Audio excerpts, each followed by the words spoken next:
এগুলো কী মাছ বলো তো বন্ধুরা, চিনতে পারছো? কিন্তু আমিও বুঝতে পারিনি প্রথমে। তারপর তোমাদের দাদা মানে আমার কর্তা বলল এগুলো চিতল মাছ।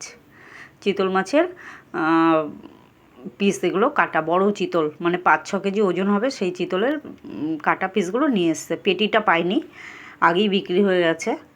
দেখো এটা আমি কি করে আজকে রান্না করব সেটা তোমাদের দেখাচ্ছি। মাছগুলো ভালো করে লবণ হলুদ মাখিয়ে আমি ভেজে নিলাম, প্রথমে ধুয়ে নিয়েছিলাম।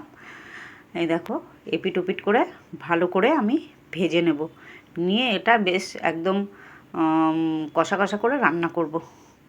দেখো তুলে নিলাম, নিয়ে এর মধ্যে আলুটা দিয়ে দিলাম। আলুটা ভাপানো আছে, আলুটা আমি একটু ভেজে নেব লবণ হলুদ দিয়ে। এই মাছটা আমি ভেবেছিলাম মুঠা করব, কিন্তু আমার ছেলে বলল না মা খুব গরম, আজ প্রচণ্ড গরম পড়েছে, তোমাকে আর এই মুঠা টুঠা করতে হবে না, তুমি সিম্পল আলু দিয়ে কষা কষা করে রান্না করো। তাই দেখো আলুটা ভেজে আমি তুলে নিলাম। এবার একটু জিরে ফোড়ন দিয়ে দিলাম। এবার মশলা এখানে ধনে জিরে আর আদা লঙ্কা আছে, আর একটু পেঁয়াজ বাটা দিলাম আগে প্রথমে, তারপরে মশলাটা দিয়ে দিলাম। তেমন বিশেষ কিছু মশলা নেই, যা আমরা মানে মাছের ঝোলে দিই সেই মশলাই, আদা জিরে ধনে কাঁচা লঙ্কা বাটা আর হচ্ছে তোমার একটু পেঁয়াজ বাটা। দেখো কাশ্মীরি লঙ্কার গুঁড়ো দিলাম কালারের জন্য, আর একটু টমেটো সস দিয়ে দিলাম। দিয়ে এবার ভালো করে কষিয়ে জল দিয়ে দেবো, মশলা ধোয়া জলটাই দেবো, আমি গরম করে রেখেছি। দেখো কালারটা কত সুন্দর এসছে। এবার আলুগুলো দিয়ে দেবো, দিয়ে আমি 5-6 মিনিট ঢেকে দেবো। আলুটা মানে বেশিটাই সেদ্ধ হয়ে গেছে, আর একটু সেদ্ধ হবে।